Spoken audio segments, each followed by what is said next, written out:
If we're all ready, I'd like to call the September 23rd regular Wyoming Board of Education meeting to order. May I have a roll call? Mr. Broderick? Here. Mr. Feldmeyer? Here. Mr. Thomas? Here. Mrs. G? Here. Thank you. Will you all join me in that pledge of allegiance? To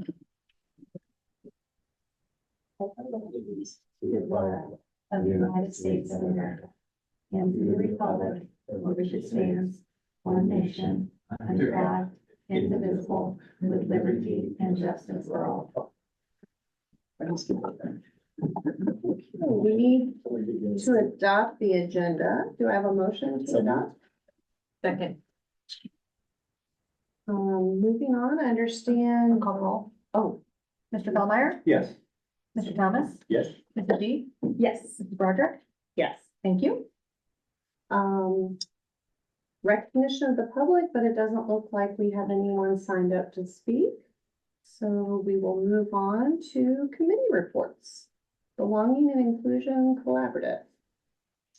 Meeting tomorrow. Yeah, our first meeting is tomorrow. Excited to kick off the year with the group as we talk about belonging throughout the whole district. I think at that point we'll be fully in with all of our committees, and so appreciate the support of everyone with that work. Wonderful. Citizens Advisory Committee. Yes, so we had a meeting Tuesday of last week, and it was the first meeting and kind of laying the groundwork for how it works and operates and what the two projects were going to be. So folks here at the end of the meeting, as they always do, broke up into teams, started getting going on the two that we've chosen for this year. So I think there's some good energy. I think having two is going to be good, well, the number of people being able to engage, even if the person is a meeting here or there. So excited about it. Yeah, and I thought it's a good idea to just share the two studies. One is best practices for students and staff utilizing temporary instructional spaces, and that is connected with the potential for new primary facilities. And the other one is social media and its impact on students and families. And we'll be reading a text and looking at a Netflix series, both focused on social media. So good studies. Excited about what we learned from that. We're planning for reports from both of those teams. In February, the best practices for the utilization of temporary instructional spaces. February 11th, they'll report to the CAC and to the board on February 24th. Social media will report to the CAC on March 11th, and then March 31st to the board. Both of those are really timely because Yeah. I would say in the community forums, for sure, a lot of questions we were asked in the planning centered around the temporary space and what would that look like for students and, you know. So we try to bump those up a month earlier than they usually are reported for that reason, right? That's great. That's wonderful. The district leadership team, which now, you know, we've kind of morphed student achievement into district leadership team, and that's kind of what the student achievement committee members were doing mostly, is attending that and being a part of a great discussion. And we had our first meeting a couple weeks ago. Yeah, I'll just share Yeah. the agenda topics for that. So we met on September 10th. And there are scheduled meetings. This is a negotiated agreement to have this group meeting. And so there are scheduled meetings throughout the year with specific agenda items. The team meets to talk about other things, but those there are set agenda items, and this first meeting usually focuses on some of those. Those topics were the district and building goals. So we shared all of those, again, for the district and individual buildings. We discussed professional development, and really we looked at the beginning of the year, the 2 days before the school year started, and we discussed the reflections from the structure of those PD days. And then we talked about building leadership team protocols. We're focused on professional learning communities and being very intentional about the way we spend our time. And so that topic was focused around that. One other topic that came up was related to conference day structures. We still have lots to talk about within conference structures, what they look like, and And we'll continue to review those, but we talked about how those are coming up sooner than you think, right? So actually, everyone should be hearing about those no later than the end of this week. Okay, facilities. I'll share some highlights, and then if anyone wants to jump in, right, and so A little bit going on there. Right, I'm going back in time. It seems like it's so long ago, but we had our 4th community forum on September 3rd. And at that time, we reviewed the entire planning process for all things primary facilities going back over the last 3 years. Really dug into the main components of the primary facilities master plan. We shared information, Rhonda shared information about the upcoming bond levy. And then Mike richly shared the conceptual drawings of the 3 buildings, which I think was really exciting for people to see and start to think about what might that look like. So just important to know that the website has been updated with all of this new information. That is a great place to go to find access to all of this. And even all of the community forum videos are there. Our goal right now is to make sure that the community has access to all this information. So making sure people know where that is and what they need to access is important. Anything you don't want to add that? Good question. I've just been getting a lot of great feedback and a lot of great questions. One of the questions that I was hearing about was whether or not funds are included in the bond issue for furnishings. And I'd say yes for Sarah, but if you can speak to that on the numbers perspective or the bond. Like, I think some people are thinking that if we pass the bond levy, that we would have a building and nothing with which to fill it, is some of the questions. And I'm like, no, you can fill it, but I think that's just a good one to address. Yes, that's a great question. Actually, what's important to know about that is that's actually how the bond issue gets to be 37 years. So in the calculation, the bond issue is a $72.5 million bond issue. And I'm just gonna look at my notes because I want to make sure I have this math right, because I did get this question earlier today, so I just wanted to be ready. So 65 million of that is assigned to the buildings, like a life, and buildings in Ohio have a life of 40 years. Yeah. And then 77,250,000 is assigned to pretend this is a building, okay? And then you turn it upside down and you shake it and all the furnishings fall out. Yeah. Okay, and so that number is assigned a 10-year life. The furnishings are assigned a 10-year life. And so when you apply those ratios to the whole total, that's how you get 37 years. So not only are there dollars included in the bond issue, but it's part of the maximum maturity. And so it's how you get to the maximum maturity of a 37-year bond issue. So yes, furnishings are included. I love how you explained that. That's a good analogy, because I'm just like, yes. Yeah, So when you like shake it, the building, if Yeah. you will. that's all the stuff that comes out, and that's That's stuff. equipment, technology, all of that is furnishings. I mean, and it's all estimated, as Right. we've gone through this, we're using kind of that square foot estimate. And so, yes, all of that includes, those figures include the furnishings. Which is why that square foot estimate is high. High. High, Yeah. because it is including all that. And I know that we're a part of that, but it was good to just, since you guys don't get to hear it as much as we get to hear it in those meetings, and then when people started asking that, it's like, that's an interesting one just to clarify. Yeah, so that's one answer. And so Yeah. the second part of the answer is operating levy. And so, two very separate things. You run a bond issue to build things and you run an operating levy to operate the district. And so we've been, we do this twice a year. When we look at our 5-year forecast, we monitor our cash balance against our benchmark. And so we ran our last operating levy, forget about the bond, put the bond aside. This is irregardless if the bond issue passes or fails. Right. Put it over here. Yep. An operating levy, that's operating funds to run the district. Again, we did the last one in 2017. And so we've been monitoring revenue and expenses against our cash balance benchmark. And, as we approach the end of our levy cycle, we know that an operating levy is coming. Right. The school districts by design, school finance in Ohio is designed for local communities to run operating levies. So you cannot avoid this forever. I think when the district passed the last one, they said maybe 3, 4, 5 years at best. And here we are, on the tail end of that. In our 5-year forecast today, all the assumptions point towards an operating levy in 2027. So, is one coming after the bond issue? Yes, but it's not because Right, of the bond issue. It is because of the point in our levy cycle yes. are for to need additional operating funds. But I mean, we will continue to monitor that. We'll look at length when we approve the November version of the 5-year forecast. Yeah. And, you know, we talk about it every time we review our income tax collection, because we know that that has been a driver. You know, our state funding is flatlined. Our property taxes, we just saw a little bit of growth, about 4% growth in revenue off of that 30% valuation increase. So flatline state funding, small increase in property tax revenue. Income tax, we've had some strong performance since the last operating levy, but we've had some not so strong performance of the income tax in the past 2 years. So we're looking at that. And so we'll continue to have those conversations, but those are the things that are going to impact that timeline of the operating. It is coming eventually, but it is irregardless Yeah. of a bond issue. 2027, is that 10 years? It would be 10 years. Yeah, when that, I remember being in those conversations saying, we're not gonna get it till last 12, it wasn't the last one, 12, prior to Yes. that, 12. Yes. Uh, Yes.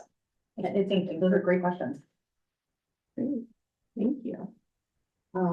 Okay, policy review committee, we will have some policies to look at, but as a No, review. there's not a meeting. Oh, yeah. Do you want to hit the highlights of finance committee? Oh, well, I'm so Yes. sorry. All right, gotta put my glasses. Yeah, well, let me give it a go. Through this. Perfect presentation. Great job. Finance committee met, a little over an hour ago. And we went over a number of things. We looked at the salary and benefit analytics, really up through the end of last week, September 20th. Looking at, again, all of the accounting for benefits and salaries for the district. And then we looked at property tax settlement, kind of looking at an insight on the impact of the reappraisal of our homes in the community and what that did, kind of bottom line, increasing 29%, by 29%, the values of the homes. But critically, that does not mean we as a district get a 29% increase, as we know. And so that it does not necessarily result in us getting additional funds, but it was interesting to see that rate of return essentially due to the increase in values. And then we looked at the fiscal year 25 appropriations, kind of a breakdown of where the money goes. And of course, the biggest chunk is that the salary and benefits, but the other accounts where the money flows. We reviewed those in terms of what is anticipated for the upcoming year. So, sorry, Kathy. Jumping in that Great. finance. Perfect. Wonderful. Thank you. We don't need to talk about policy review. Which is, yeah, because then the little ones are just coming up, the Okay. technical changes, but. So I'm gonna get out of the way. We're gonna move on to a presentation on our report card. So really excited to hear more about this.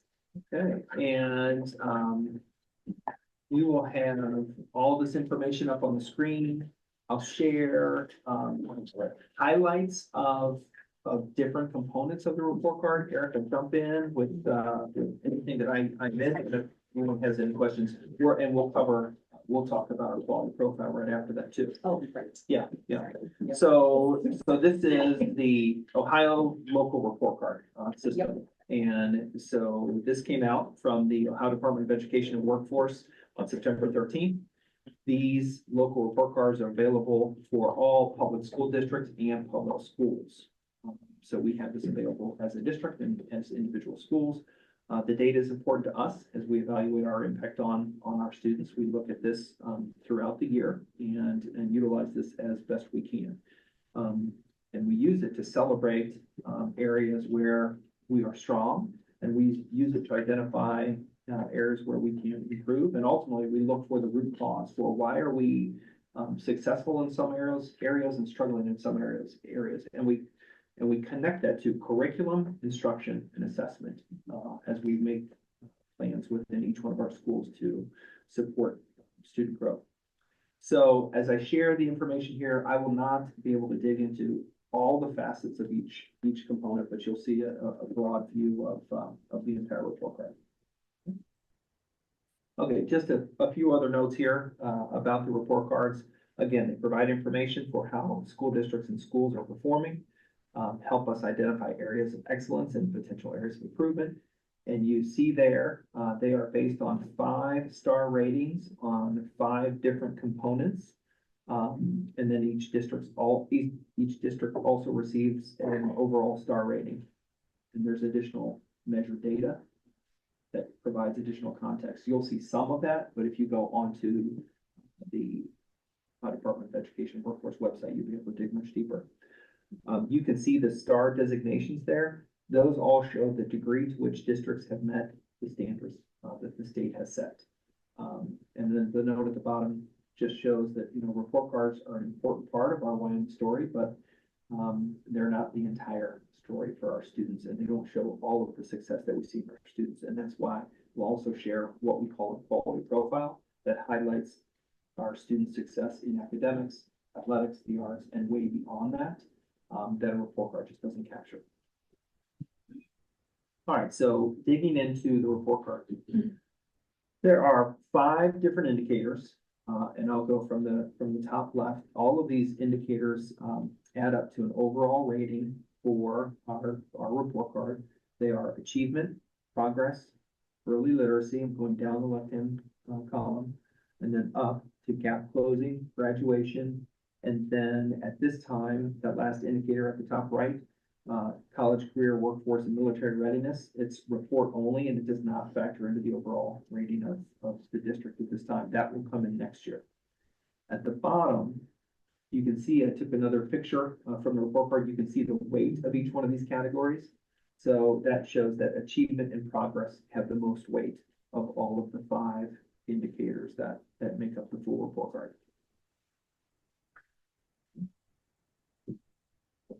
This image is the rating scale for the full report card. And 3 stars demonstrates the districts and schools that are meeting the state standards. That's right in the middle. You can see the middle of that green. Below this shows the need for varying degrees of support if you're below the 3-star range. And then above this shows where districts or schools are exceeding state standards. And so now is where we'll get into some of the Wyoming data. So this page is the overall rating page. This page shows, again, our overall rating, which was 5 stars. You can see that at the top. There are also a number of stars for each one of the indicators that we were just sharing. So you can see achievement, 5 stars, progress, 5 stars, gap closing, 5 stars, graduation, 5 stars, early literacy, 4 stars, college, career, workforce, and military readiness. Again, that is not rated. The 2 red stars there, that is, the state does not put that there. I put that there only because, again, those are the 2 areas that have a larger weight to the overall report card grade. So now we'll look into each one of the indicators in isolation. We'll start with achievement, and I know that is very, very small. So let me just kind of pick each part of this chart, a way to share some information on it. On the left-hand side, so I'm just looking at the left-hand column, you see that we had 5 stars, noting that we are significantly exceeding state standards. Again, this is within achievement. The rating scale for achievement is just below that, so you can see what makes a 5-star, 4-star, 3-star. On the far right, you can see the individual Ohio State tests that students take, and that begins with 3rd grade. You can see at the very top, you have a 3rd grade ELA in math, and that goes all the way down through high school. In the middle of the page, you see that our performance index was 105.9. That is 96.9%. You see that number on the page there. 96.9% of the maximum score, which was 109.3. The maximum score is the average of the top 2% of districts' performance index rating. So they take the top 2% of all districts and what their performance index was, average those out, that becomes a max score, and then they rate school districts on how close they are to that max score. And that's where the 96.9% comes in. Anything above 90% is considered 5 stars. And so our ultimate goal, we have talked about this as an admin team, our ultimate goal is to be at or above that max score. And you can actually be above that max score, and that's our goal. So from this data, again, I'll just remind everyone that we review the specific assessments on the right-hand side, the passing rates, the achievement levels, and try to determine, again, the root cause for areas of celebration and areas for potential improvement, and determine how they relate to curriculum, instruction, and assessment. We're actually talking a lot about practices or strategies around those 3 areas to really just focus on best practice and how best practice will impact the numbers that you see here. Okay. Digging a little bit deeper on performance index. This grid shows our performance index over time. This is not part of the report card. This is information that I've pulled over time because I think it tells a story, and it's important to take a look at this and focus on trends. So I'll kind of point you out to the 2019-2020 school year, which was, you can see COVID, no data on that year. Previous to that, we were in the range of 104 to 107 performance index. Following the 1920 school year, again, that COVID year, our performance index dropped to 96. And from that point on, we've been consistently improving each year. You can see a 103, and a 104, which turned out on the report card to be 104.9, and then this year with a 105.9. So the goal that we set as a district for this year was 106. We set a goal for next year of 107, and that we identified those numbers based on pre-COVID numbers that we were looking at. Just missed that 106 by a 1/10 of a point this year, but we're excited to see that continued progress each year. That's important. So we're continuing on that great trend. I'm sorry. From a data standpoint, technically, that's not a miss, but I appreciate you being. Thank you. harsh grader. Yes. I don't know, my class, but I don't know how I would probably say, yeah. So again, all of the strategies that we're talking about relate to curriculum, assessment, instruction, and how do we make sure that all of our kids are moving from where they are to where we think they can be. So second big component, progress. And this page shows the district's progress, or you might have heard this as growth. These findings, important to know and understand, are based on 3 consecutive years of data. It's not just 1 year, not 1 year of data. When teachers receive their individual growth data, they get a snapshot, they get it in October, November of a single year. This is over the course of a 3-year range. Can I ask a process question? If somebody is viewing the meeting via the owl, do they see this or do they see? They're gonna see this. Okay, sorry. Yeah, sorry. I was trying to make sure I wasn't in the way. Yeah. Which is why I was. Is No. Tim's voice, is it mic'd or in such a way that? The owl picks up the voices throughout the meeting, And and we'll that's have the the same video. audio feed that's used when I splice it in Okay. Yeah, and that's the way we've done other presentations, just to I make just sure. want to make sure that I'm people trying to get have closer to the No. screen. That I wasn't Yeah, in front. Okay, so the rating on the left again, you'll see the district had 5 stars, noting that we are significantly exceeding state standards. Rating scale just below that. Now, you could spend a little time understanding the rating scale, but what it shows is that it's based on a growth index and an effect size. We've had conversations over the last year and a half to set our goals for all assessments to have a 2.0 or above for the growth index and a 0.1 or above for the effect size. And we've been having more and more conversations, not at looking at this holistically, but looking at it by individual assessments. And so those are the goals that we're setting. And that's considered high growth, as you can see, 5 stars. And so we're trying to take that down to individual assessments. So when thinking about progress, it's also helpful, I think, to view this as, or to know that all students have a predicted score when they come in, and that predicted score is based on their performance on previous assessments. That's why we don't get growth until fourth grade. And so this measure, progress, is really showing how our students have achieved in comparison with their expected scores when you pull them all together. Okay. So as you look at the graph, I'll just speak a little bit to the colors, because sometimes they're confusing. Yeah. Right? The green shows where our district has met state expectations for growth. And that's right in the middle. If you look at the scale at the bottom, that's right in the middle, met expectations. The dark gray shows where our district far exceeds the state's expectations for growth. So that's the highest rating. Yellow and red show areas where we fell short of the growth expectations set by the state. So again, lots of information to take in here. And we use this data to identify strengths and areas for future growth. This data is really where MTSS comes in. You've talked about MTSS, you've talked about intervention, and helping to make sure that we are focused on meeting students where they are and moving them forward individually based on what their needs are. And that's where we capture this kind of growth or progress. It's moving all students forward. And so again, you have to dig deeper because this is a 3-year trend. So we look at other forms of data. We have growth data that we have from math assessments. We look at EBOS data, which is shows 1 year, 2 year, 3 year cohorts for individual teachers.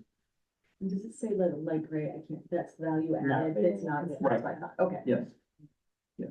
And the science is taken in 5th grade and 8th grade. Yes. Oh, right. Yeah. Are you gonna talk about the students, the value added for the students that were already scoring at a very high percentage, their growth? Because I think that's really an interesting part of the data. I won't. So when we talk about EBOS data in October and November, when we get that view of this growth data, that's really when it would be most appropriate to talk about And then different. in a couple of slides, the gap closing. Yes, that will show a little bit of that. Yeah. Yeah. I think that's pretty. Yeah. Well, and to your conversation, we continue to have conversations, and some of our staff members are asking for this to continue just on the ability to achieve high growth for all levels of kids, and you can't do that. And we see that happening often within many of our areas in the district. And so it goes back to what's the root cause? And sometimes that's the same conversation. What's the root cause of where kids are excelling and achieving very high growth? Or what's the root cause of why they aren't? And sometimes those are similar conversations in how they relate to curriculum, instruction, and assessment, and how do we replicate best practice. When I joined the board, there was this conversation that the value added scores here were different because the kids are already at a certain level. And so there was this idea that they can't go a year above, or, the value added is year to year, and so I think kind of debunked the thought, right? You shouldn't expect to see that growth, but I'm curious, as we think about what it says that the all grades on exceeds and where we have challenges, how we leverage the data constructively in a healthy way to support the process that helps us be better in areas where there's gaps. And we have seen significant change over time with our growth and value added and progress. Yeah. And especially with the idea too, if you're trying to get at what kids need at all different levels in instruction, curriculum assessments, it's not just teaching to the test, you're figuring out like you said, how they relate to the curriculum and how to really take them to the next level, because all kids need that, wherever they are. So, a simple conversation that we've been having a lot connects to curriculum in a way of, do we understand the depth of knowledge that students need to know to be able to meet the needs of that standard? And are we communicating that to students? And then on the end of that cycle, are we assessing students with the rigor that they're going to be held accountable to when they experience some of these things? So that's just one example of conversations that connect with that curriculum instruction and assessment idea. Okay. Okay. Let's see. So early literacy. This page shows district's early literacy indicator. On the left, you will see that we have 4 stars, which exceed state standards. The rating scale for this is below. The score range for 5 stars, you can see is 88% to 100%. We were just below that at 87.3%. So these factors for early literacy are on the right-hand side. You can see proficiency in 3rd grade reading, promotion to 4th grade, improving K-3 literacy. And so we're continuing to monitor this indicator, especially the improving K-3 literacy component. And that's really being worked on at the primary level, obviously, in particular. Okay. Gap closing. So again, really important information here. So this page shows that gap closing indicator, same setup as before on the left-hand side. You can see that we had 5 stars, noting that we are significantly exceeding state standards. Just to back up, this indicator measures the performance of different subgroups, and the state has identified specific goals for each one of those subgroups in achievement and growth. And so that we have 2 pages set up for this. So we'll talk about both of those bits of information. What you see on the right is a list of the factors that come into play when they generate a score. And you can see the grading scale on the left for that score. And so the items that are considered, you can see there, I'm reading the English language arts achievement, math achievement, English language arts growth, math growth, graduation, English learners, and chronic absenteeism, also gifted performance indicator. And so all of those factors pull together to create a score in this category called gap closing.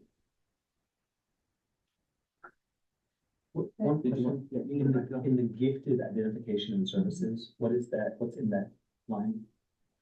Oh, right, it says 0. Yeah. We get 5 out of 5 of the other ones. The gifted Identification and services, this row here, Yeah, what does that mean? What's in that? and so that is looking at, really the total number of students that we have identified and how they're being serviced.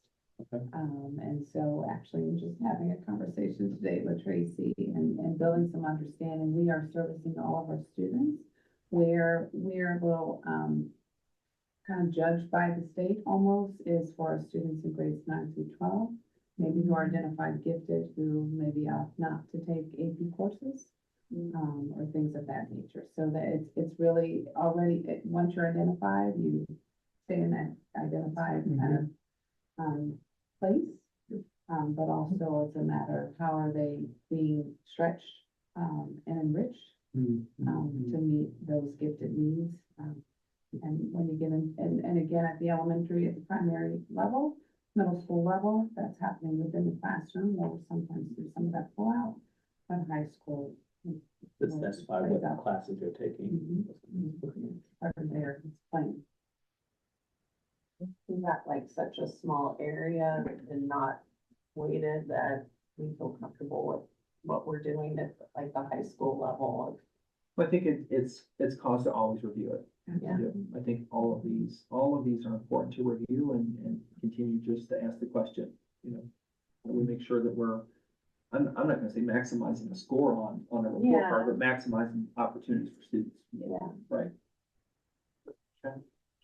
All right, so as we flip to the next page, we'll just a lot of information here. So I'll move slowly. So this slide shows the specific gap closing data from the previous slide that fuels the previous slide, I will say. The top two left graphs show achievement by subgroup, where the red dots are the individual goals that were set for each individual subgroup. And so the bar shows our level of success in achievement compared to the goal that was set by the state with the red dot. And that is the top two left, math and so it's right from the left, ELA achievement and math achievement. Directly underneath that are the charts for growth by subgroup, where the red line is the goal for growth. And that is set at, if you remember back to the growth or the progress chart, it's set at 2.0 growth index or above. And so that's what that red line is. And so you can see these bars are above the zero, so they're on the positive end, but the state is set for subgroups, that 2.0 mark, because that's the highest level of growth that we're trying to access.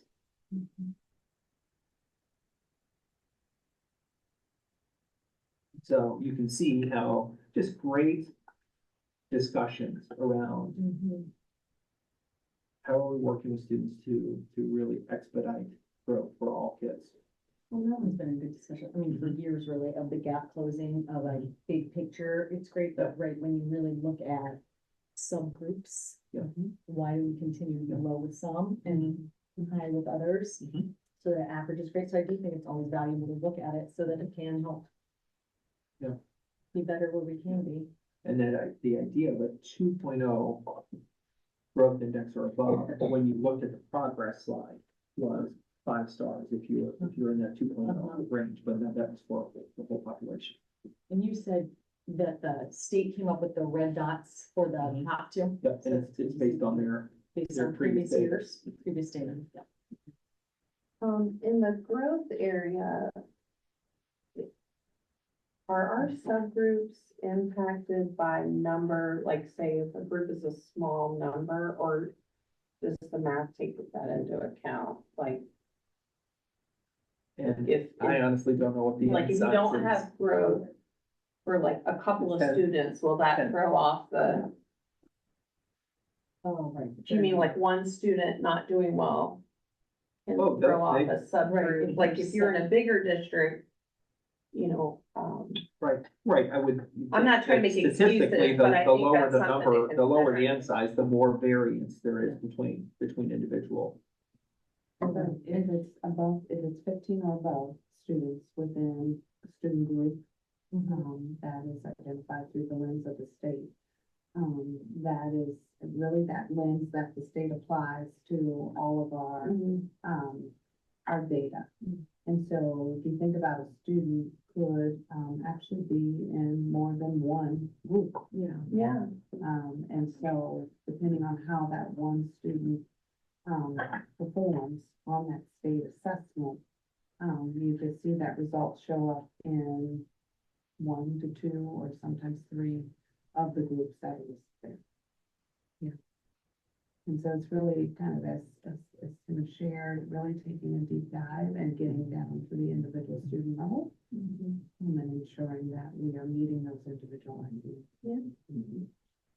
Obviously, our goal is for everyone to be above that red line. Yeah. And both achievement and growth. Well, it is pretty amazing. You can get down to very micro level and, Yeah. Yeah, and then this coupled with the EVOS data that comes out in October, November, individual teachers can really dig into their experiences that they've had with students. On the bottom right, you can see, just to point this out, chronic absenteeism. This has come up recently in a few conversations, as well as the gifted indicator. Again, you can see powerful. And chronic absenteeism is defined by missing what percentage of the 10%. 10% of the instructional schedule. Not bad. I just give it right in front of me. Yes, that's right. I need to help with this right here, though. Do you know how that number has tracked or trended in say, this year versus previous years? Is there something different happening? Was that like a normal level? And I don't have that on hand, but I want to say that it's reduced, that there were, since COVID, Mhm. that was a challenge. And it's something we're paying more and more attention to. The question came up, we were really looking at high school data, I think, in the previous conversation. Just different experience, different primary students are very different from high school students, so it's something to pay attention to, but that's the level of look that we're trying to I'm discuss. wondering, because I hear people almost talk more about taking mental health days, so like, I just need a day, or even kids talk about that, or people in their jobs or whatever, post-COVID. I think there's just a different engagement around run versus trying to manage and self-care and all the other things. I didn't know if the numbers had gone up as a result of it. Well, I mean, if you think, I may be completely wrong, you don't have to respond. no, well, I'm just trying to think, let's say 185 or 179 days. Mhm. Let's just say there's 18, you miss 18 days, you flag this. Yep. 18 days, 9 months of school, that's 2 days in a month, that doesn't seem too dramatic, but Yeah. that fits under Yeah. this indicator. Right. I was really interested, this wasn't reported at our planning meeting, I'm not sure if you had to leave, when Michael Winovich was talking about in the high school with the 8 a.m. start time and starting with morning announcements. And that had really reduced the number of kids who were coming in late.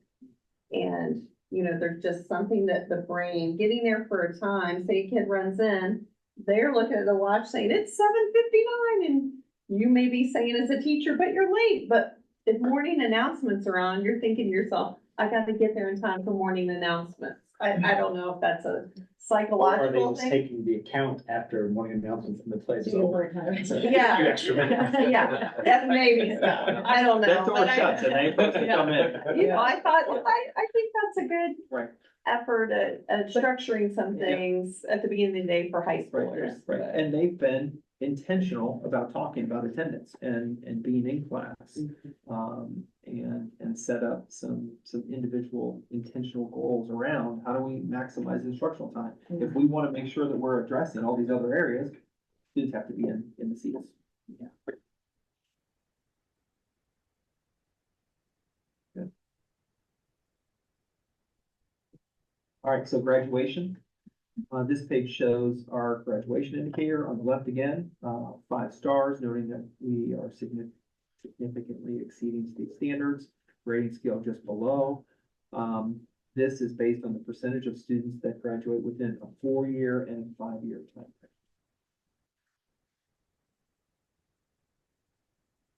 And this is that 6th indicator that is not part of the rating. The star rating this year, but will be next year. College, career, workforce, military readiness shows the district data related to those. The data on the right shows a score of 75.3 right now. That's the number that we're looking at. I'm not sure what the scale will look like. But it also shows the data below the bars that represent students that participated in some of those experiences that connect with that score. The items on the blue bar, and this is really an active page on the website. When you hover over one of the bars, it shows the number of students who participated in that area. But I'll give you that information. So the blue bars with an asterisk are included in the measures that add up to that 75.3%. And one of those is the honors diploma, in which we had 49.4%. One was the industry recognized credential. We had 3%. And these are all percentages of students. And another one was dual enrollment credit. And that is for students that earned at least 12 college credits. We had 4.8%. One was ACT or SAT remediation free. And that's a certain base level of a score. We had 60.8%. And one was an AP score of 3 or better, or an IB score of 4 or better. We had 56% of our students achieve that. And then the last one was the CTE technical assessment score of proficient or better. We had 9.6% of our students. And the gray bars are for informational. And I believe that that's probably the way it'll be next year too. The AP score, you said 56% of those who took, or just 56% of our students took and scored a 3 or better? 50%, that's a good question. I'm gonna say, knowing what the quality profile looks like, I think it's 56% of all students. Because the quality profile data shows a much higher passing rate Yeah, for students that took the test. Yes, that's a great question. Yeah, you're right, 'cause what if somebody gets 3? You could be Because taking we're- several AP We're in classes. 80% on the passing rates for kids who took the Yeah. test. So, we're excited, Yeah. our students have done an incredible job, we love the trends that we're seeing. Continue to move in a very, very positive direction, achievement and growth, and I think the other big one, they're all big, but when you look at the gap closure, that's just a powerful piece of information. But again, this is one piece of data, it's an important piece, and we use this in the ways that I've talked about, but it's one piece. It doesn't quite show the entire picture. And so if we can, I got lots of information. I'm sorry. I'm gonna flip to the quality profile. Can I ask you a quick Yeah. question that I Yeah. can't remember that I wrote down? Could you remind me how we're getting the performance index? I know I've talked about it in the meetings, and I know that our number wants to be 107. Is it from the points that we earned or the percent? That's what I can't remember how So- they assign, how we get to the number that is that, performance index. So We've explained there is that. a performance level, Yes, that students score at when they take the test. I'm looking at basic. Yes. Want to make sure I have the order correct. Okay. Basic, Yeah. limited, proficient, accelerated, Yeah. advanced, or advanced plus. okay. And each one of those levels has a point factor. Proficient is 1.0. And then accelerated, advanced, and advanced plus goes 1.1, 1.2, 1.3. Below proficient, it's 0.6, and then Right. 0.3. Cause it goes, you feel like Right. you lose more than you Right. gain, maybe, okay. And so the performance index is the percentage of students that achieve at each one of those levels Mm-hmm. times the value for that level.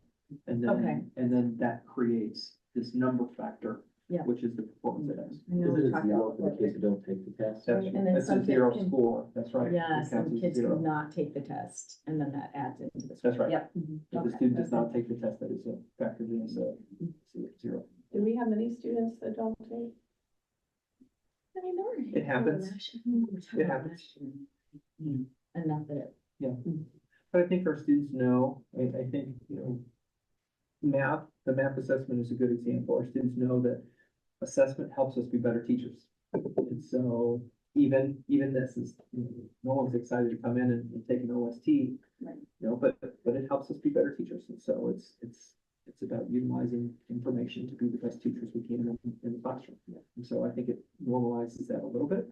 But the important factor is using it to be better. Analysis. Okay. So then, I'm gonna flip gears here.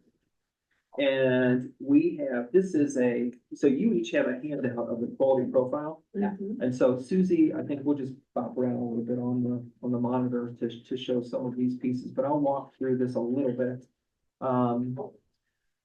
Again, we're excited about the students' success on the Ohio State tests and the latest report card. However, like I said, it's one sliver of data. It doesn't show the whole picture.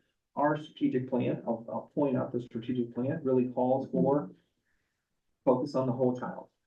And to really zoom into academics, but think about athletics, the arts, and other opportunities for students to be engaged and show success.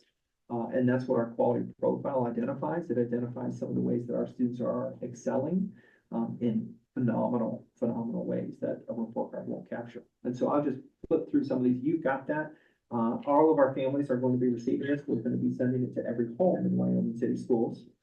So I'll just hit some of the highlights. So as you turn on page 1, you can see there that contains a note about the quality profile.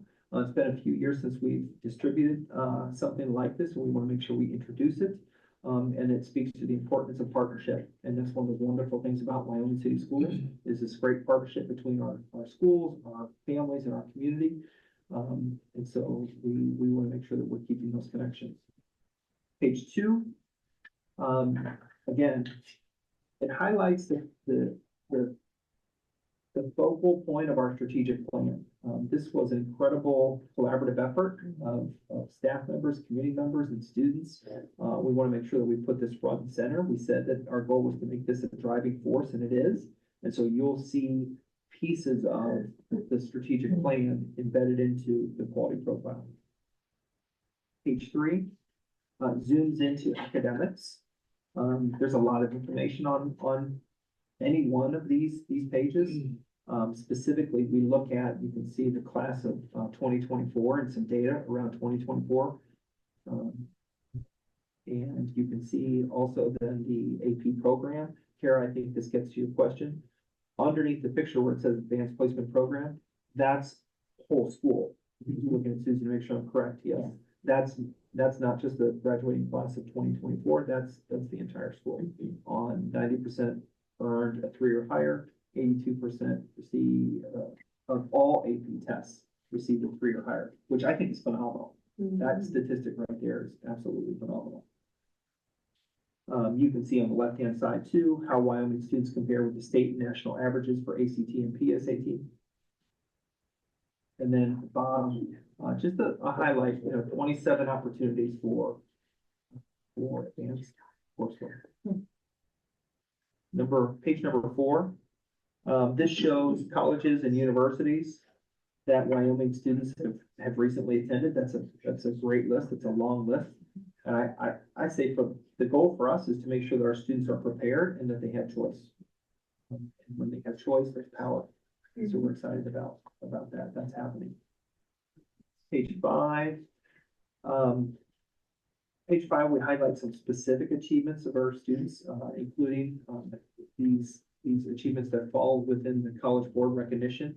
There you can see the National Hispanic Recognition Award, National African American Recognition Award, National Rural and Small Town Award. And then you can see in the middle there, the AP Access Award for highest ranking on AP School Honor Roll, and that is a platinum level, which I just learned that recently. At the bottom of the page, I think focusing on belonging and community, again, back to the core values of our strategic plan. Here we highlight, I think, something that's unique and special, and that's every cowboy counts. We've redeveloped that as a school-based year-long program promoting accessibility, inclusivity, acceptance, and kindness.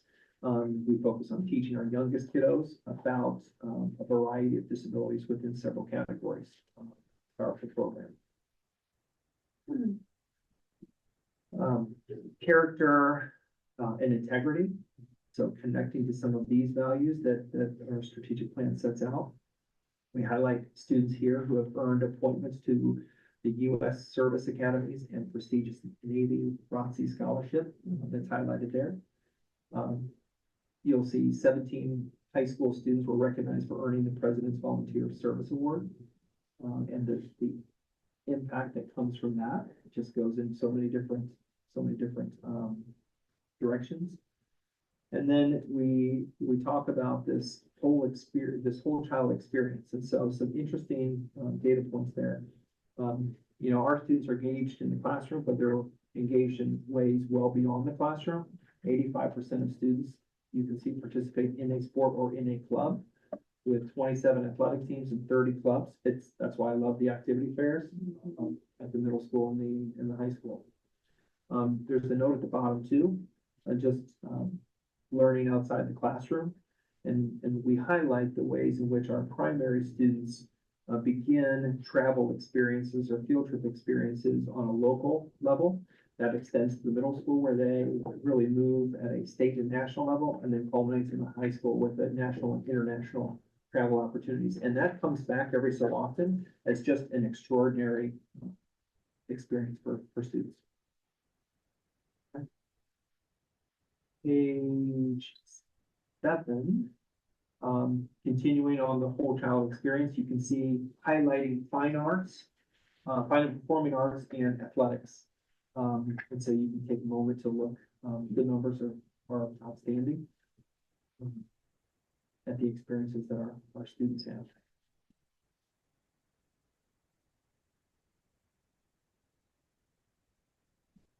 And then page 8, we highlight our staff. We are blessed to have a dedicated staff that works in all ways possible to support our students. One specific example that we rallied around, again, we're really zooming into our primary intentionality here, and that is growing confident and capable readers. And we think it's important that every K-4 classroom teacher, every reading specialist, and every K-12 intervention specialist has been trained in the Orton-Gillingham method. We've been talking about that for a while. On the bottom of the page, we highlight community partnerships. You can see our boosters, all of these support organizations, the Parent School Association, Music Schools, Wyoming School Music Association, and the School Foundation. Just all great examples of impact. And then 9 and 10, as you know, our strategic plan, financial stewardship is a huge piece. We learn every time we meet and learn new information. Rhonda, I don't know if you want to highlight some of the pieces here. Sure, like all the other wonderful information in the quality profile, just sharing some information about what really makes Wyoming special. And, let me go to the second page first. This page is specifically about helping folks understand revenue and tax base. And we've said it here a number of times, but I think this chart is a remarkable way to see it. 96% residential, the highest in Hamilton County. So this is all about local partnership and local control, and the fact that, when you have such a strong residential tax base and such static state funding, it just helps people to understand and remind them about how much we appreciate the local partnership of our families. And then also some information about how we spend, those funds that are raised here in the community, and then a little bit about how we compare with others. That focus on instruction, 76%, high compared to the state, high compared to our peers. And on the report card this year, you would see us at number 2 in the states, at 76% of our expenditures pointed towards instruction. I like that you added I was just saying the per pupil state average and what we actually received and what that looks like. I just fielded one of those questions. It's important to note that some of this might change a smidge. We're just refining some of the other comparison data since the report card was just released. Oh, right. So it might just look, all of the base data will stay the same, but something might change just a teeny tiny bit by the time it gets released. But yes. Even this tool with so much embedded in here, it still doesn't capture everything. And we're excited about, and it should be exciting, it should be talking about the student success that we've seen over time, especially as we review last year. And it's important. Our families, our staff members, our students all work together to focus on the things that matter, and all of those things, the academics and all the other experiences are a huge part of that. So exciting. I think it looks great. And I love that we always talk about though, like we're doing great in so many ways and we still acknowledge where we can be doing better and how we can dive into it and how we can, like the methods on which we're going to be doing that to improve. So exciting. And there will never be a point in time where that's not the conversation. Right, it should always be. Right. Yeah. Great. Any questions on that? Yeah, thank you. We answered. A lot of good information. Okay, moving on. To the Board of Education report. The policies. I can speak. We do that. I can speak to that. I was gonna say, isn't this technical changes It is. of adding Erica and then changing Tracy's last name? So we're changing a phone number and some names on all of those to update the records. Yep. Unless I missed something else. Nope. Okay.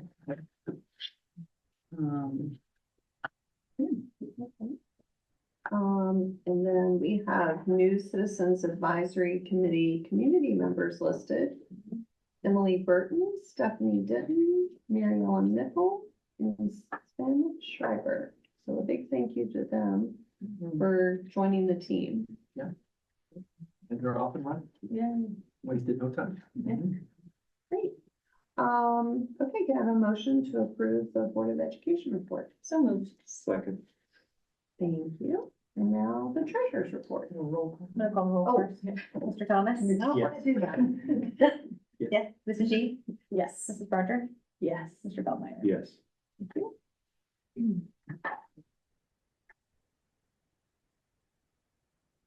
Treasurer's report, item A, approval of the minutes from the regular meeting on August 26th and the planning meeting on September 10th.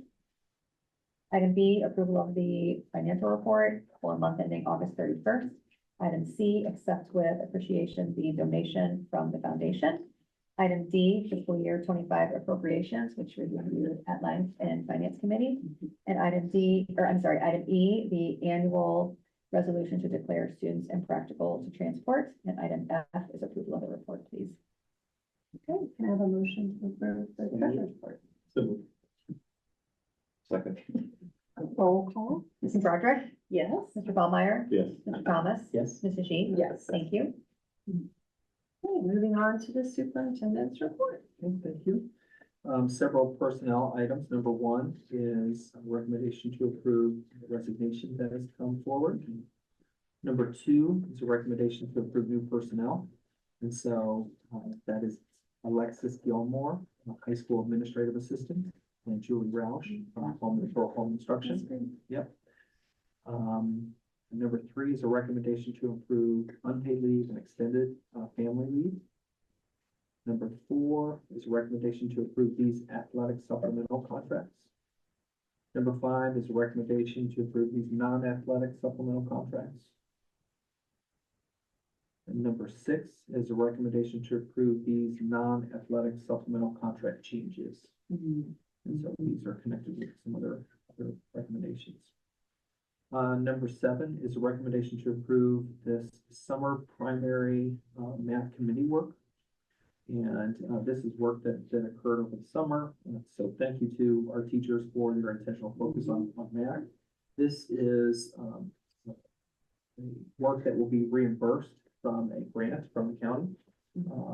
And you can see in number 8, there's a recommendation for that work to continue into the school year for up to 8 hours for these individuals. Again, all would be covered by that grant. You know, they've really focused work on literacy and then shifting into doing very similar work in mathematics, and it's all part of that. Number 9 is a recommendation to approve resident educator facilitator, that is to support a new teacher. Number 10, recommendation to approve home instruction for this individual, and that is to support students that have this need. Number 11, recommendation to approve high school and middle school athletic event workers. Number 12, recommendation to correct this full-time equivalency for this staff member.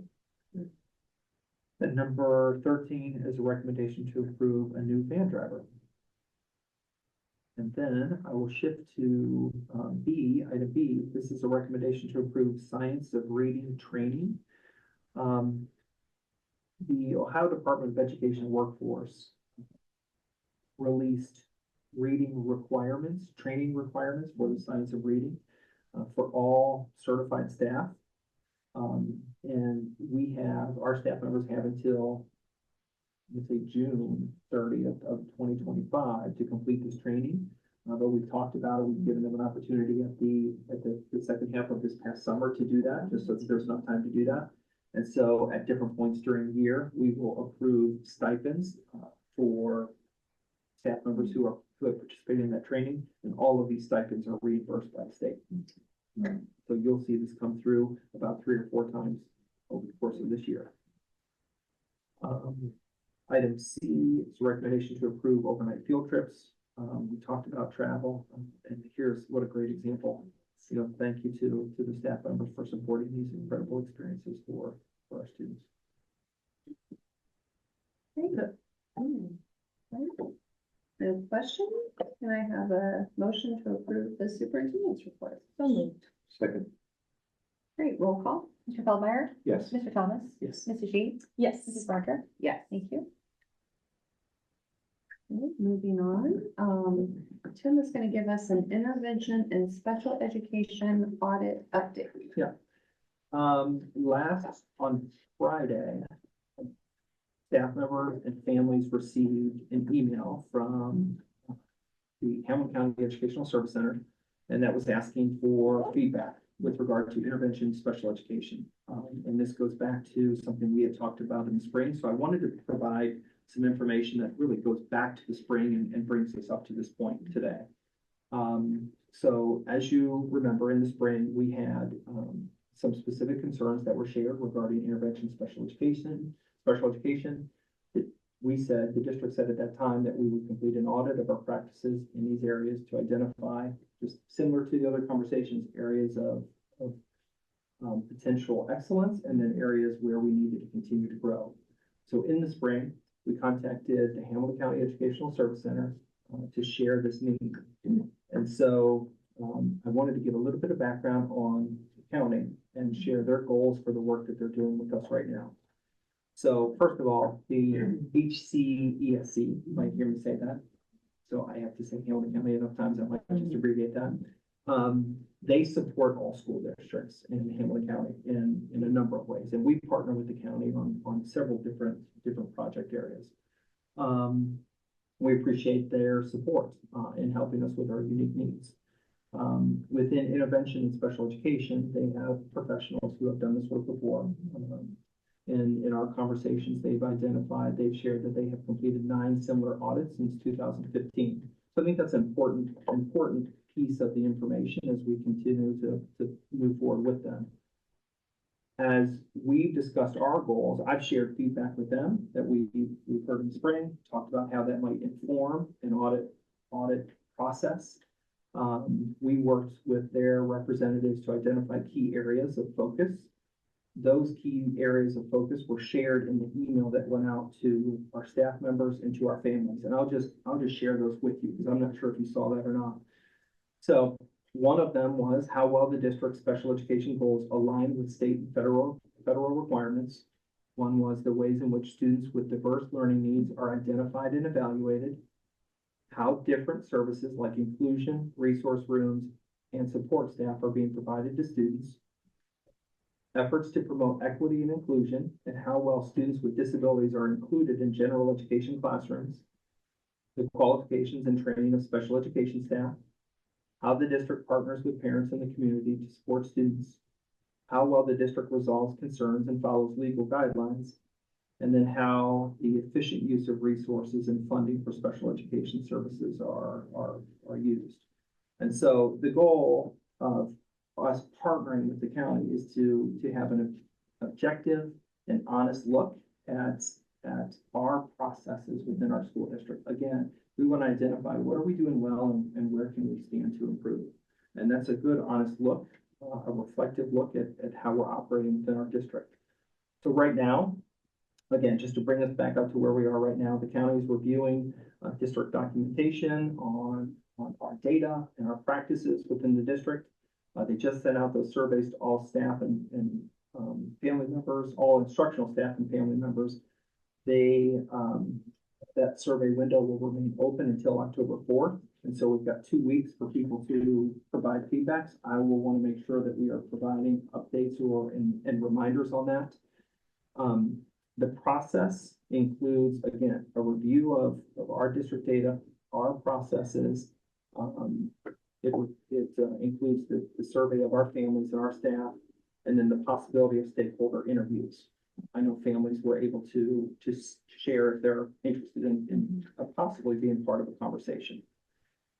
Timeline-wise, this work is happening right now. All of our district information is being reviewed. Those surveys have gone out. They'll come back and those will be reviewed. Next steps might come based on that feedback that's shared from stakeholders.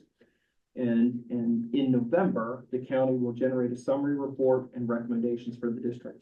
And at this time, I have it coming probably in mid-December. It might be the planning meeting. It might be the regular meeting. We'll see how that information comes back. the county would share that report and the recommendations with the district. And that's important for me to share broadly, because that's the information that we're going to be using to make future plans. And it kind of fits in perfectly. Our typical goal setting timeframe begins in January. So that information comes back to us, then we're able to say, all right, well, how do we put this to work in our future goal setting? And so that's just a natural flow. I will provide updates throughout this process. And really, I think at the very minimum, that will happen during planning meetings, that will happen during regular meetings, so that will be part of the updates. And when possible, I'll try and connect with our principals' newsletters when they're sending information out, just to keep a steady flow of where we are in the process and how that's working. Thank you. Yeah. Good questions. Yeah. Just on that bit, on that last one, like, so families, want to look for communication about the audit moving forward. Right. So I hear you saying then, like, in the updates, they could see stuff in the meetings or principal. Like, Right. as long as they're part of that. Yeah, and if we need to do a standalone, we can do a standalone if we need to, but right, I'm gonna try and use the communication tools that we have, yes. Okay. Are you okay, Megan? Let's go for it. Okay. I'll write them down. So what's the role of the staff in the audit? You said the staff all got the questions, families get it, correct? Sure, so, Families of students get the Yes, audit and the yes. staff. so yes, we've provided data to the county, but our participation is as another stakeholder. So families, all families have gotten the survey. Families with students with special needs have a unique survey. We have sent out surveys to instructional staff, to intervention specialists, to educational aides, related services, individuals. And so we're participating as another stakeholder. The whole idea is to have the county send this information out specifically from the county to individuals, receive that information back, digest that information, and then provide feedback to the district. We So want they that will good, honest- summarize that anonymous, Yes, data in a way that evaluates the 8 areas. that's right. Um, That's right. Okay, Yeah. and that's how we'll. Yeah, use and the goal is Yeah. for them to be able to review that information on their own, and the power comes from their work in doing this across other districts and knowing then where we have opportunities for improvement. Right, Yeah. and then so our goal would be to use those findings, hopefully if the summary is done by November, we get the report by December, hopefully can implement some things for goals for January. Is Yep. that- It makes sense to me, Okay yes, with that? yes. And then I know we probably fielded just some questions about worry of, Hamilton County being, like, to make sure the audit is unbiased. Yeah. Like, and I feel like you talked about that a little bit, just like they've done it in Yeah. 9 districts, did you say? Yeah, they've done it with other districts, but that was a point of the conversation right from the get-go, and we talked about that in the spring. And that's why we felt it was important for someone else. It's not just an internal look. It's not us just reviewing our information, much like we talked about some of the other ways we're doing that with the report for data. But having another entity do that, and that's why we specifically set it up for that communication to go from the county to our families, to our staff, and then back to the county. Yeah. Because we just want that good, open, honest look. Yeah. so did you check all your slides? Yeah, okay. So about the survey, you mentioned, families who are receiving intervention services, they're getting a kind of a unique survey. And then, but all Yes. families in the district will get, who have children in the district Yes. will get a survey. Yes. And it could be, say, you have one child no longer receiving services. Like if they no longer receive services, or they might not go here, but you have another child in the district, they'll get a survey, but it would just be,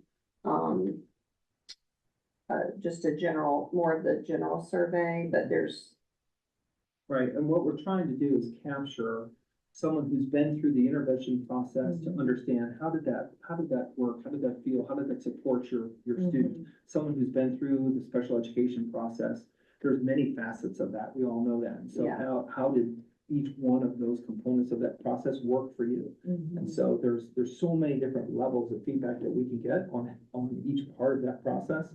So that's why those two are set up, because we know some people have experienced this, some people have not, some people have experienced different facets of this. There's just a lot of different engagement levels. And we want to make sure that everyone has an on-ramp, so to speak, of how and when they have been involved enough to provide feedback to the district. And at least on that survey, I noticed, like, getting it as a parent, that they had, at least an opportunity to write something that you would want, like, ask questions or something that might not have been addressed in the questions. So I feel like that was helpful if you felt like what you might have wanted to say wasn't listed on there, because I went through it, and you noted like what school they were at, or if they were no longer here, or what grade bands they were in. Just kind of like a knowledge base questions. But I did note, like, it was interesting if you, like, I was trying to finish my own, and if you didn't write, you had to write something in the one box. Sure. So even if you wrote, like, what questions do you have to write like either nothing, so that it can move you forward to the next page. Just so people fill that out, and it's like, even if you felt fine. You have to- And in my conversations, that was the important piece. Is Yes. we needed to have open-ended responses so that people could share their uniqueness of their experience and not Yeah. just be cornered into this selection, or this selection. Because it's so unique, and that's the only way that we can learn the unique experiences of the. And I think they're not limiting, I mean, like, people are able to Right. write a fair amount on there too. Yeah. So. And I was kind of right, and I know you sent out the email, but I Yeah. kind of, so from my own understanding, when people talk to me, kind of the 8 areas we're looking at, because I see this effort, it's not something that, you know, the state has told us we need to do, we should do. It's something that as a district, we want to do to improve our customer service, if you will, our practices. Yeah. We're searching for best practices, and just, we want to do better. And I think looking at our systems, but I want to make sure I'm kind of understanding the areas. We're looking at basically the compliance piece. And to how we identify those who may enter into needing an IEP or 504 or whatever, more formal. And then the resources that families are offered. And kind of understanding like our systems and everything related about what we do from beginning to end. Okay. And then equity inclusion in the general classroom. Our staff, and does that mean like who's dedicated to what? Or do we have enough staff, that sort of thing? All of that is taken into account. And another piece with staff is professional development.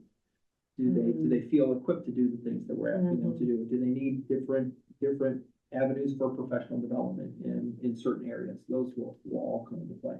Okay, and then, how we resolve concerns, how we partner with families, what are the things that we do? And I'm kind of picturing Hamilton County Educational Services Center, you know, working with all the different districts across Hamilton County.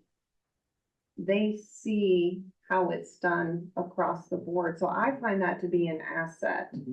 Yeah. In terms of giving us a look at where we could be better. If we have weak areas that we can learn from others that they might have worked with, I would love to have that as a resource for our district, right? Yeah, and I think maybe some of the like questions that I fielded and some of the misunderstandings relate to people not understanding what is Hamilton County Educational Service Right. Center. Right. Like thinking it's a private company, or that, you know, we want to look good, so they look good. And I think maybe just a little bit of a further explanation as to the nature of their, what they do. And you did mention they Yeah. work with districts all over, Mhm. all the districts in Hamilton, public school districts in Hamilton County. And other counties, because when they opened up the ESC service, I mean, there are a number of, you know, just know from my experience in Mason, we use the services in Hamilton County and not the Warren County ESC. I mean, the Hamilton County ESC is, they just have a strong reputation for doing good work. So it's not, I mean, it is Hamilton County across the 22 public schools in Hamilton County, but it's also across all of Southwest Ohio. Right. Yeah. and this is specific work that they engage in. Sure.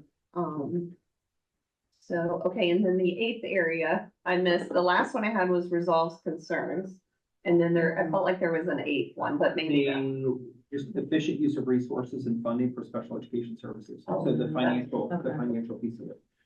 And what's not in words, but it'll come within this, is just the experience. And how do we, the whole idea of partnering and experience, and how do we make sure that, we are looking at each and every student.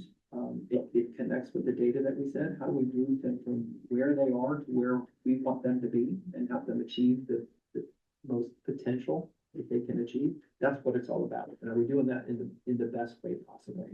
And so I'm excited about this. You know, we use the information from the spring to say, this is what we want. We want this good hard look at our process. And that's what we're asking for. And so they know that they're being called upon to give us that open honest feedback that's coming from our stakeholders. So. Well, thank you. You know, I think as a board, I know as a board member, I'm grateful that you're willing to take that step and stick with it. And, I know you hear a lot of feedback, I think you've been quite transparent, and, you know, where we need to explain better, we can, but, I think this is important work, and, I'm glad you're doing it. Yeah, and I keep Appreciate that. encouraging people to fill it out too, right? Like it's here, so to, keep asking people to do it, like get on there and have 2 weeks. So maybe, will they give like a reminder? Do you think get a They reminder? will, I will. I think even in mine, I knew it was coming, and Yeah. mine even kind of I'm went gonna ask into that they on their own do that, so we're both doing that, but they'll give a reminder and have access to them, Okay, to the links too. yeah, just because it comes, I think, from her, like a Right. different name, I meant it, Right. and refound it later, so it made me think just to give I think it would be helpful to have people look forward. Yeah. Well, thank you. Okay, thank you. Is that the end of oh, wait, no, we have superintendent's update. Oh, I don't. Wait, there's more. What time is it? It's 8. Oh, it's we're good. It 7:55. doesn't start for a while. Oh, no, what I'm saying is what's already in the mix is, it's homecoming week. And so right now, we have 4 grades doing some work on, floats. And the theme is illumination films, Yeah. right? Illumination, yeah, which Illumination. kind of means, they explain it in films, Okay, but, all right. So very busy week, very exciting week. I know in my family, we are all in on this. And so I'm gonna try and go stop by, when we're finished here. Float building goes on from now until, what's the deadline on the float building? Is it Thursday night. Thursday night? Yeah, yeah. Okay, so nothing can happen on Friday. well, the. No, I love. Well, I know that, it's a parade, but the competition, Yeah. see, It's valuable we're in Friday. competition. We're in competition. We are in competition. I wonder why I got a little, right? Wait, what My grade is daughter from Morgan? Bowville. So she's sophomore, so we're good. Ilya's fine. Yeah. I'm not too worried about We him. are I'm worried about you. The other grade levels know not to let you in, will they just be nice? I think I'm allowed to get in, I think. I don't think, Somebody send that I'm message very, right now. Wait, Before he get gets in out the of here. I'm very Not let him careful in not and be to, spying for right. sophomore class. though they'll call me on it, they're watching me. So Friday, homecoming parade, 6 o'clock. 6 o'clock, football game Friday night, homecoming dance on Saturday. There's also this great thing called a cowboy comeback going on, and we have lots of people coming back just to celebrate their experience here at Wyoming, just a lot of fun. Yeah, no, that's good. Coming from float building, Yeah, we just kind of. Maybe. all right, Nobody's here. so Susie left, so there's nothing she would answer that. Sorry, my battery was just about to die. I really gotta get that for you, sorry. So it's a fun week. Okay. Sorry. Okay. I'm really Totally, that's it. Oh, that was it. That's it. I'm talking about homecoming. Yeah. Yay. Wow. Is the Well, chaos down there? Did you go to float building? How was it? Good. Who's the team to beat? How do you? Who's gonna win? Confidence, girl. Prize. Freshman, yes, always win. They said. That's right. No, I think that's. It's a good learning year, but you never know, this could be the year the freshmen do it. Maybe, we'll see. All right, All right. well, if you don't have any more questions or comments, I would like a motion to adjourn the meeting. So moved. I will second it. Roll call. Mrs. Reed? Yes. Mrs. Barker? Yes. Mr. Altmeyer? Yes. Thank you. We're adjourned. I never get to do that.